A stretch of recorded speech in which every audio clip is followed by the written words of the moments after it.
Sobat Konseling, kembali lagi di Rumah Konseling ID. Tidak sedikit orang-orang yang berpikir bahwa di usia muda ini adalah waktunya untuk mencari pengalaman. Banyak dari mereka berkata bahwa anak muda selalu dikaitkan minim akan pengalaman, karena itulah anak muda sulit beradaptasi dalam mengerjakan sesuatu, meskipun ia memiliki ide yang bagus. Bagaimana menurut sobat? Ya, itu tidak sepenuhnya betul juga sih.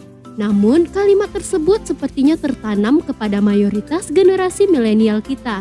Sehingga, banyak dari mereka yang takut dan ragu untuk menekuni suatu bidang. Bahkan, yang sebenarnya bidang tersebut sudah mereka pelajari untuk menjadi sebuah profesi. Dalam hal ini, kita ambil contoh mahasiswa lulusan bimbingan konseling atau sarjana pendidikan. Lalu mengambil jenjang profesi kemudian lulus. Ia baru berhak menyandang gelar sebagai seorang konselor. Sehingga rasanya jika sobat tidak mengambil profesi atau melanjutkan pendidikan S2 yang linier, sobat tetap dan rasanya belum menjadi seorang konselor yang profesional. Ironis sekali ya kalau kita selalu berpikiran seperti itu. Tapi, sobat tahu tidak bahwa ada tipsnya agar sobat ingin menekuni suatu bidang, namun sobat memiliki niat kuat walaupun sobat masih dikatakan sebagai pemula atau sangat muda, terutama kepada para mahasiswa. Yap, mungkin tidak asing di telinga sobat tentang personal branding. Ada yang tahu apa itu personal branding? Secara umum, personal branding adalah proses memasarkan keahlian dan karir melalui suatu citra yang dibentuk untuk khalayak umum. Jadi bisa dikatakan bagaimana kita membangun dan mempromosikan apa yang kita perjuangkan atau yang kita tekuni. Jadi intinya bagaimana orang-orang tahu bahwa kita ahli dalam suatu hal atau suatu bidang. Personal branding ini biasanya sering dikaitkan pada dunia marketing. Tapi kita ubah saja ya sebagai konselor branding. Konselor branding adalah bagaimana sobat sebagai konselor muda dapat menunjukkan citra sobat benar-benar sebagai seorang konselor yang dapat membantu orang lain dalam menyelesaikan masalah. Nah, pasti banyak pertanyaan seperti ini nih. Bagaimana ya caranya meningkatkan kepercayaan diri walau kita masih konselor pemula? Nah, sobat konseling, berikut tips bagaimana sobat untuk meningkatkan kepercayaan diri sebagai konselor muda melalui konselor branding. Yang pertama, tentukan niche.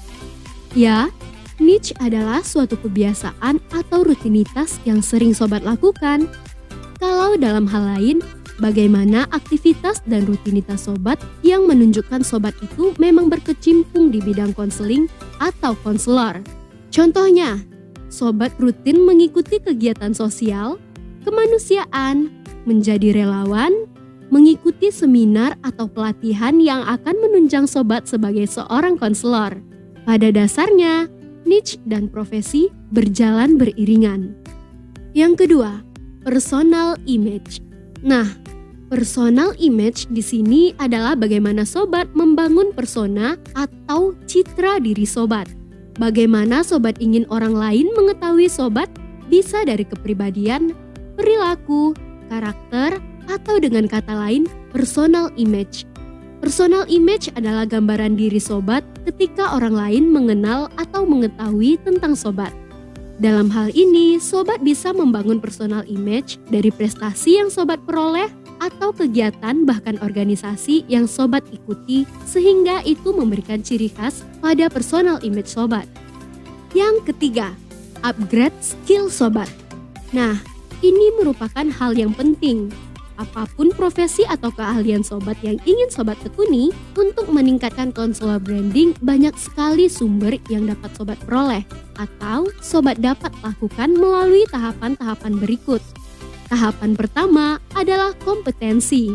Banyak sekali konselor yang ada di Indonesia, namun tidak banyak orang atau lulusannya yang menekuni profesi sebagai seorang konselor, sehingga perlu kompetensi untuk mengupgrade skill sobat. Secara umum, kompetensi adalah seperangkat pengetahuan, keterampilan, dan perilaku yang harus dimiliki. dihayati, dan dikuasai, serta diaktualisasikan dalam kehidupan. Untuk menekuni profesi sebagai seorang konselor atau menjadi seorang konselor yang expert di bidangnya, sobat harus menekuni kompetensi yang berkaitan dengan konselor, bimbingan konseling, psikologi, atau segala profesi yang membutuhkan seorang konselor. Tahapan kedua, fokus kompetensi. Fokus kompetensi ini sangat diperlukan agar orang lain tahu kualifikasi sobat di bidang konselor pada bagian apa. Contohnya, dalam bimbingan konseling, banyak sekali materi-materi atau keahlian yang bisa sobat fokuskan seperti sebagai konselor di bidang pendidikan, karir, sosial masyarakat, kesehatan, kesehatan mental, remaja, anak, dan masih banyak lagi. Dalam hal ini, sobat dapat memfokuskan yang ingin sobat minati atau yang lebih kekinian. Misalnya, sobat nantinya ingin expert di bidang remaja atau sebagai konselor remaja. Sobat bisa mencari informasi melalui seminar, workshop, jurnal, atau karya ilmiah lainnya yang berhubungan dengan remaja. Dengan cara ini, nantinya sobat dapat berkompetensi sebagai konselor di bidang remaja. Tahapan ketiga, nilai tambah. Nilai tambah ini dapat dikatakan sebagai suatu keahlian tambahan yang sobat miliki yang dapat menunjang profesi sobat nantinya. Contohnya, apabila sobat sebagai seorang konselor muda, namun sobat juga sebagai konten kreator di bidang konseling atau sobat pernah mengikuti kegiatan yang berhubungan dengan konselor, seperti Upkin atau berkecimpung di kegiatan LSM yang memiliki peran konselor di dalamnya. Tahapan keempat adalah profil online. Banyak sekali perusahaan kini melihat profil calon karyawan atau CV-nya tidak lagi menggunakan selebaran yang mereka buat, namun lebih daripada itu, seperti perusahaan Google misalnya, melihat profil calon karyawannya melalui profil online atau postingan pribadi yang berkaitan dengan diri calon karyawan tersebut. Artinya, penting bagi sobat untuk membangun profil online yang sobat bangun sendiri bisa melalui kegiatan media sosial atau segala kegiatan hal yang positif. Nah, sobat juga dapat memposting hal-hal positif yang sobat lakukan di berbagai macam akun sosial media yang sobat miliki, sehingga profil online tersebut mencitrakan diri sobat berdasarkan kegiatan atau segala hal yang sobat posting, yang bertujuan meningkatkan personal branding sobat sebagai konselor muda. Jadi begitu sobat, tips untuk sobat konseling dalam meningkatkan kepercayaan diri sobat sebagai seorang konselor muda. Tentunya sobat nggak perlu minder ya walaupun belum memiliki gelar yang memperkuat sobat sebagai seorang konselor. Intinya, sobat dapat terus belajar, mengasah kemampuan di banyak tempat dan bermacam sumber yang bisa sobat terapkan nantinya. Nah sobat konseling, sekian tips bagaimana sobat untuk meningkatkan kepercayaan diri sobat sebagai seorang konselor muda melalui konselor branding. Sampai jumpa pada video-video informatif Rumah Konseling ID berikutnya.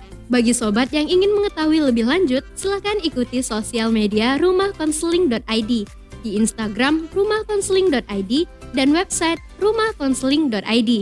Sayangi dirimu, sayangi jiwamu. Salam Sobat Konseling.